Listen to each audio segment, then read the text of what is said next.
வணக்கம். நான் இன்றைக்கு கருத்த உளுந்தும் சாமையும் எடுத்திருக்கிறேன். இதில் நான் களிக்கு மா அரைச்சி எடுக்க போகிறேன். வளமையாக கருத்த உளுந்தும் பஜ்ஜி அரிசியும் தான் நாங்கள் களிக்கு செய்கிறதுக்கு மா அரைச்சி எடுக்கிறோம். இன்றைக்கு நான் சிறுதானியத்திலே உண்டான சாமியை வச்சு செய்ய போகிறேன். வாங்கோ அதை எப்படி செய்கிறேன்னு பார்ப்போம். நான் இந்த மா அரைச்சி எடுக்கிறதுக்கு 1 கப் உளுந்து எடுத்திருக்கிறேன். இதில் 2 கப் சாமி எடுக்க போகிறேன்.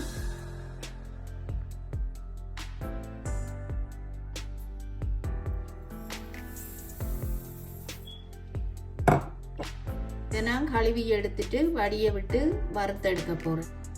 இந்த மாவை அரைச்சி எடுக்கிறதுக்கு முதல்ல நான் இந்த உளுந்த வறுத்தெடுக்க போறேன்.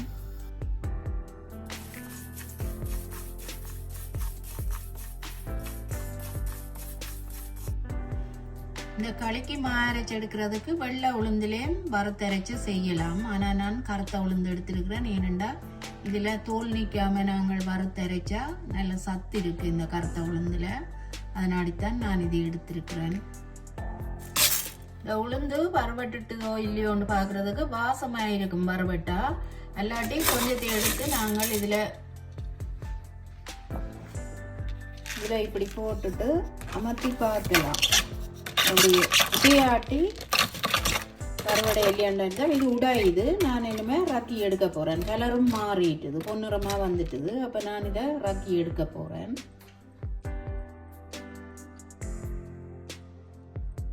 இந்த உளுந்து கொஞ்ச நேரம் ஆறட்டும். ஆறுனா பிறகு பார்ப்போம். இப்போ சாமி அரிசி நல்லா கழுவி வடிய விட்டுட்டேன். இனிமேல் நான் இதை வறுத்து எடுக்க போகிறேன்.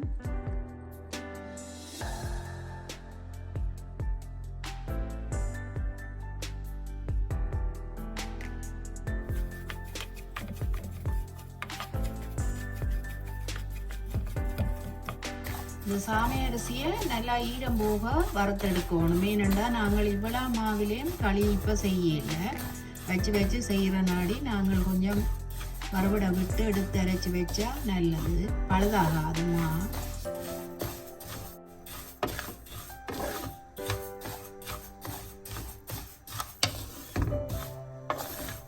அடுப்பை குறைச்சி விட்டுட்டு தான் நாங்கள் பார்த்து வறுக்கணும். இதுவும் டப்பண்டு கருக பார்க்கும். இந்த சாமை நல்லா வறுவட்டுடுது. நான் இதை ரக்கி எடுக்க போறேன்.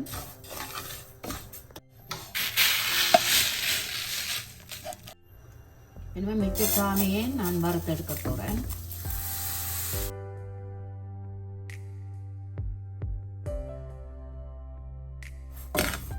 இந்த அரிசியும் இப்ப வறுவட்டுடுது. நான் இதை ரக்கி எடுக்க போறேன்.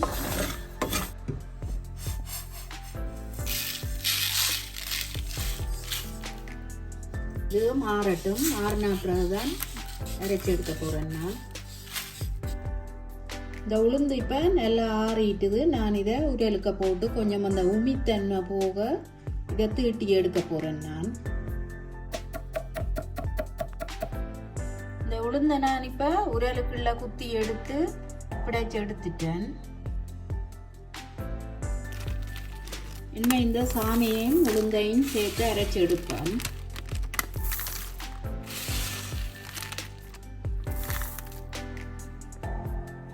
ரெண்டையும் நல்லா கலந்து விட்டுட்டு அரைச்சி எடுப்பேன்.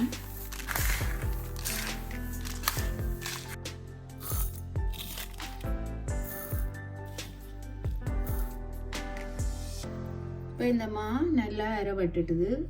நான் இதை ரக்கி போட்டு மெட்டதையும் அரைச்சி எடுக்க போகிறேன்.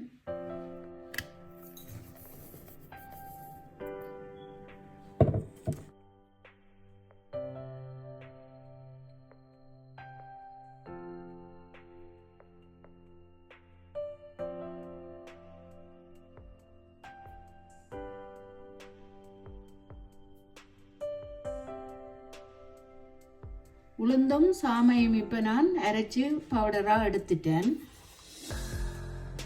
இந்த அரைச்ச மாவில் நான் இப்போ 1 கப் எடுக்கிறேன். அதை நான் ஒரு அடிகனமான பாத்திரத்தில் போட்டுட்டு குளிர் தண்ணி விட்டு நல்லா கட்டி இல்லாமல் இப்போ கரைச்சி எடுக்க போகிறேன். இப்போ கட்டி ஒன்றும் இல்லாமல் நான் இதை கரைச்சி எடுத்துட்டேன். வாங்கோ இப்படி கழிக்கின்றேன்னு பார்ப்போம். இந்த களிக்கு சேர்க்கிறதுக்கு பெனங்கட்டி கொஞ்சம் இருந்தது, அதை நான் கறியை விட்டு எடுக்க போறேன். இந்த பெனங்கட்டி காணாது, அதோட நான் 2-3 சர்க்கரையும் சேர்க்க போறேன்.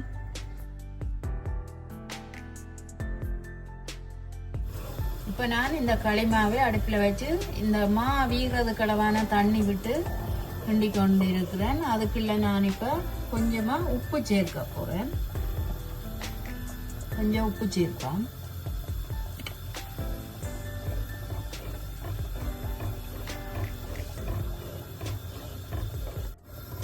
கைவிடாம இதை முதல் கிண்டி கொண்டே இருக்க வேணும். ஏனென்றா கட்டிப்படும் இந்த மா வந்து, அப்போ கைவிடாம கிண்டி கொண்டே இருக்கும். இந்த மா அவிஞ்சு கொண்டு வந்துட்டுது. நான் இனிமேல் தேங்காய் பால் சேர்க்க போறேன்.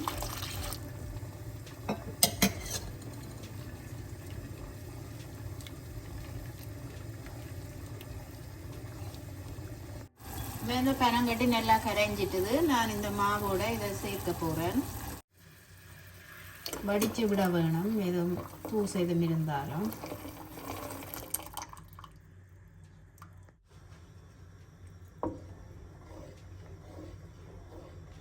பெனங்கட்டியை விட்டுட்டு எல்லாத்தையும் நல்லா கலந்து கிண்டி கொண்டே இருப்போம். இந்த மா அவிஞ்சு வேறு மட்டும்.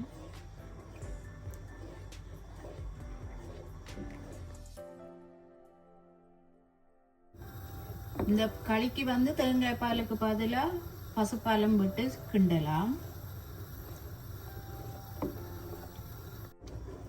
இந்த களி இப்போ கொஞ்சம் அவிஞ்சு கொண்டு வந்துட்டுது. மாவை பார்த்தாலே தெரியும், அப்படியே கண்ணாடி பதமாக இருக்கும் மாவை பார்த்தா. ஆனால் இன்னும் கொஞ்சம் நேரம் இறுக வேணும் இந்த மா.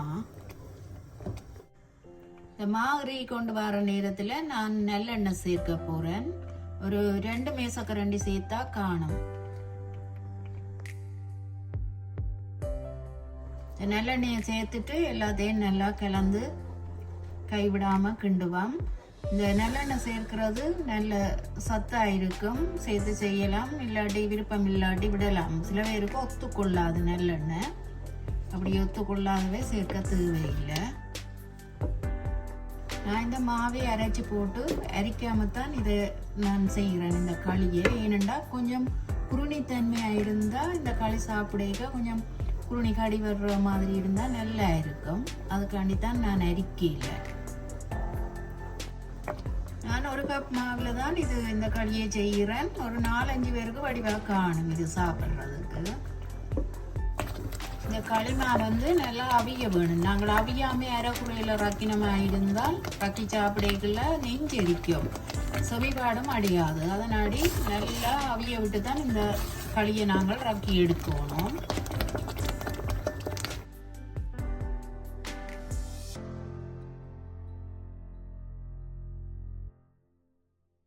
இப்போ இந்த களி வந்து ரெடி ஆயிட்டது. இப்படியே கிள்ளி பார்த்தோம்னா அப்படியே கண்ணாடி பதம் மாதிரி வருது. இப்போ நான் இதை ரக்கி எடுக்க போறேன்.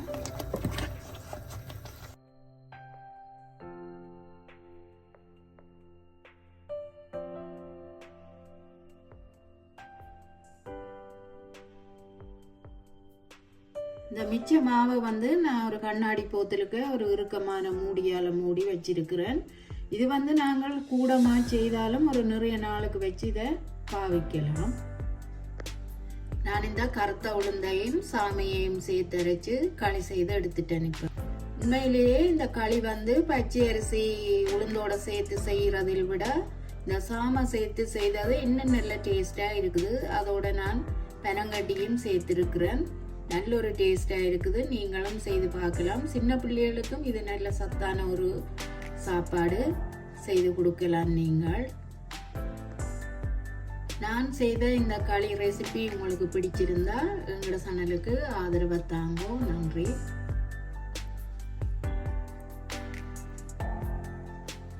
அப்படியே தொதல் மாதிரி கரண்டியில ஒட்டாம விழுகுது. இப்படி கிண்ட வேணும் களி.